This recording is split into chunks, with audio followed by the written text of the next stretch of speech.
बहुत सोच समझकर भगवान बोल रहे हैं ना, कर्मण्येवाधिकारस्ते मा फलेषु कदाचन।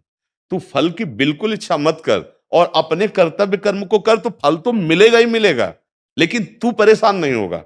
मानो अगर फल में बाधा पहुंच गई अभी, तो हमारा सत्कर्म है, हम अच्छे कर्म कर्तव्य कर्म कर रहे हैं, वो भगवान को समर्पित कर रहे हैं, तो आज नहीं लेकिन इसका परिणाम कल या परसों जो आएगा, बहुत जोर का आएगा, मंगलमय आएगा। अगर हम केवल फल पर इच्छित हैं, तो अब हमको ये दिखाई दे रहा है कि परिणाम तो आया नहीं। अब हमारी अश्रद्धा भगवान पे हो सकती है, हमारी चिंता शोक का कारण बन सकता है, कर्तव्य का फल ना ना मिलेगा, पक्का मिलेगा वो, पर तुम्हारी इच्छा होने के कारण तुम तत्काल दुखी या सुखी हो सकते हो। मिला तो फूल गए, ये भी दोष है।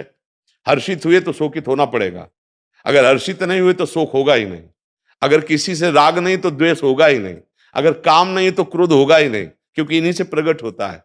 तो भगवान का जो वचन है वो हमको द्वंद्वों से मुक्त करने के लिए, पाप पुण्य से मुक्त करने के लिए, दुख सुख से ऊपर उठाने के लिए, अगर हम विवेक जागृत कर लें सत्संग के द्वारा, तो हम सुख दुख में समान भाव कर सकते हैं, पूर्ति अपूर्ति में समान भाव कर सकते हैं, तो हम जीवन मुक्त हो जाएंगे।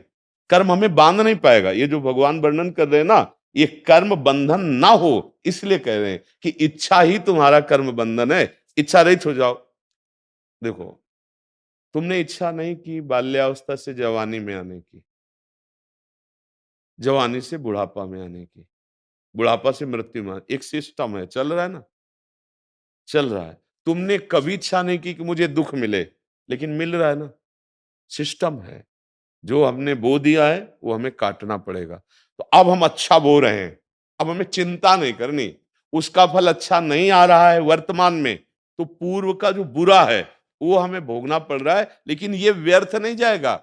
ये अगर जोर का हो गया तो पूर्व वाले को नष्ट भी कर सकता है, और सुख ही सुख आगे मिलेगा, परम आनंद मिलेगा। इसलिए भगवान कह रहे हैं फल को हेतु मत बनाओ। अगर फल को हेतु बनाओगे तो कृपणा फल हेतवः, वो बहुत कमजोर हो जाएगा, दैन्य हो जाएगा। आप क्या, एक विचरण जब कर रहे थे तो एक गांव में किसी की भैंस मर गई थी, तो पूरा परिवार रो रहा था, बच्चा पत्नी और सब। तो उसी गली से निकलना, तो क्यों रो रहे हैं लोग, तो बोले इनकी भैंस मर गई। क्या, अब बेचारे की एक ही भैंस थी और वो दूध से पूरा परिवार चला रहा था, अब वो मर गई। अब तो अपने को समझ रहे ना कि पूर्ण रूप से हम, पूरा परिवार व्यथित था। भगवान यही समझा रहे हैं, हमारे कर्म के अनुसार परिणाम आया, हमें निराश नहीं, हम लेबरी कर लेंगे, लेकिन हमको निराश नहीं होना। आज ये अवसर आया दुख का, कल कोई सुख का अवसर आएगा, ऐसा हम विश्वास करें और फिर हम कर्म में लग जाएं। मान लो मेहनत करने लगे तो 500 रुपया मिलता है लेबरी में, तो हमारा परिवार चल जाएगा।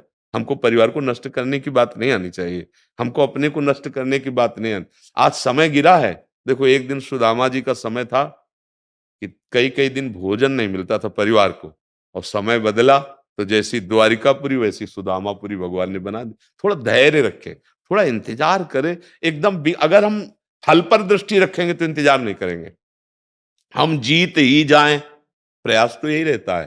पर थोड़ी गुंजाइश रखें कि अगर हम हार गए तो अगली बार अभ्यास करेंगे।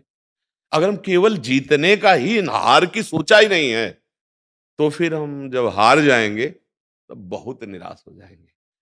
और जो संसार क्या है, बस जीत पर ही लक्ष्य रखता है, सुख पर ही लक्ष्य रखता है, उन्नति पर ही लक्ष्य रखता है, और ये जानता नहीं कि पीछे के कर्म जो हमारे हैं वो उन्नति और जीत और सुख तीनों में बाधा पहुंचा देंगे। तो हमको मजबूत रहना है। जैसे युद्ध में जाया जाता है ना, कुश्ती में जाया जाता है, तो 99% तो जीतने की आशा होती है, पर 1% ये भी होता है कि हो सकता है कि हमको परास्त कर दे। देखो अर्जुन को कह रहे हैं कि देखो, जीते तो स्वर्ग का सुख भूमि का सुख मिलेगा, और अगर हारे मरे तो स्वर्ग को जाओगे।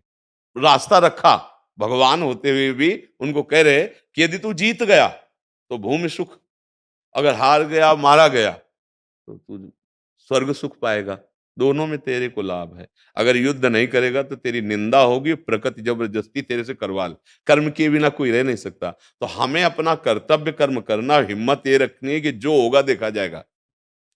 परिणाम में यदि हम हारते हैं तो बराबर हार नहीं आएगी, क्योंकि बराबर सुख नहीं आता, बराबर जीत नहीं होती किसी की भी। कहीं ना कहीं तो एक ये सिस्टम है, जैसे बराबर दिन नहीं रहता, ऐसे बराबर दुःख नहीं रहता, बराबर हार नहीं रहती, बराबर निराशा सबके जीवन में कभी सुख का अवसर आता है, कभी दुःख का अवसर आता है, पर भगवान यहाँ जो आदेश कर रहे हैं वो सुख-दुःख से ऊपर उठने के लिए।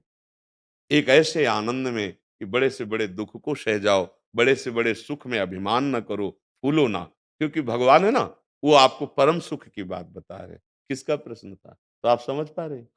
जी।